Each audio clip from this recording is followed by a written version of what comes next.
Friends, నేను మంచి కర్రీతో మీ ముందుకొచ్చాను. అదేంటో తెలుసా? ఎండు చేపలు, గుడ్లు, వంకాయ కర్రీ ఫ్రెండ్స్.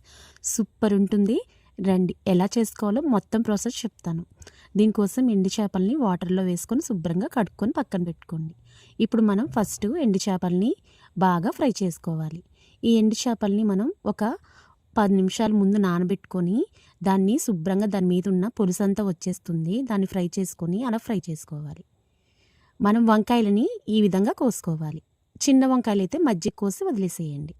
మొత్తం ఫ్రై చేసిన దాన్ని ఒక గిన్నెలో తీసుకుందాము. తర్వాత కొంచెం ఎక్కువ ఆయిల్ పడుతుంది.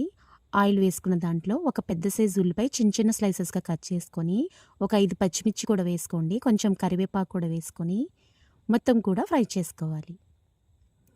ఇలా మొత్తం ఫ్రై అవుతుంది కదా, ఇందులోనే మనకి ఎండు చేపకి కొంచెం సాల్ట్ తక్కువ పడుతుంది ఫ్రెండ్స్.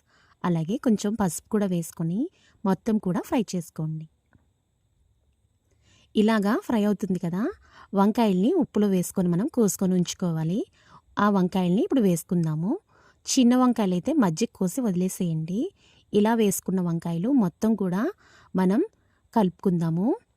ఇలా కలిపిన దాని మీద ఒక 2 మినిట్స్ మూత పెట్టుకొని తీసి చూద్దామా? చూసారా, చక్కగా మనకి ఆయిల్లో మగ్గిపోయింది కదా. అందులోనే ఒక టమాటా కూడా వేసుకొని మొత్తం కూడా దగ్గరుంటూనే మనం శుభ్రంగా మగ్గించుకుందాము. చూసారు, ఇలా బాగా మగ్గిపోయింది కదా. ఇలాగా అయిన దాంట్లోని మనం కూరకు తగ్గ కారం వేసుకోవాలి. ఇది ఒకప్పుడు మా నాన్నమ్మ వాళ్ళు చేసేవారు ఫ్రెండ్స్. చాలా బాగుంటుంది కర్రీ. నేను చాలా ఇయర్స్ తర్వాత ఇప్పుడు చేస్తున్నాను. నాకు చాలా ఎక్సైట్మెంట్గా ఉంది కర్రీ చేస్తుంటే. అలాగే మనం ఎండు చేపలు వేపుకున్నాం కదా, అవి వేసుకొని మనం కొంచెం వాటర్ వేసుకోవాలి. ఎక్కువ వాటర్ పట్టది కర్రీకి. అలాగే ఉడికించుకున్న గుడ్లు ఉన్నాయి కదా, ఆ గుడ్లు కూడా వేసుకొని మొత్తం కూడా కలుపుకొని ఒక 2 మినిట్స్ మూత పెట్టేసి తీసి చూస్తే వావ్, మనకి చక్కగా గుడ్లు ఎండు చేప కర్రీ రెడీ అయిపోయింది ఫ్రెండ్స్. నిజంగా నోరు ఊరుతుంది, అంత బాగా పర్ఫెక్ట్గా వచ్చింది ఫ్రెండ్స్. ఓకేనా? నేను ఇప్పుడు టేస్ట్ చేయబోతున్నాను ఫ్రెండ్స్. ఈ కర్రీ చాలా బాగుంటుంది. ఇది తింటుంటే మా నాన్నమ్మ గుర్తొస్తుంది. మా నాన్నమ్మ గారు ఎక్కువ చేసేవారు ఈ కర్రీని.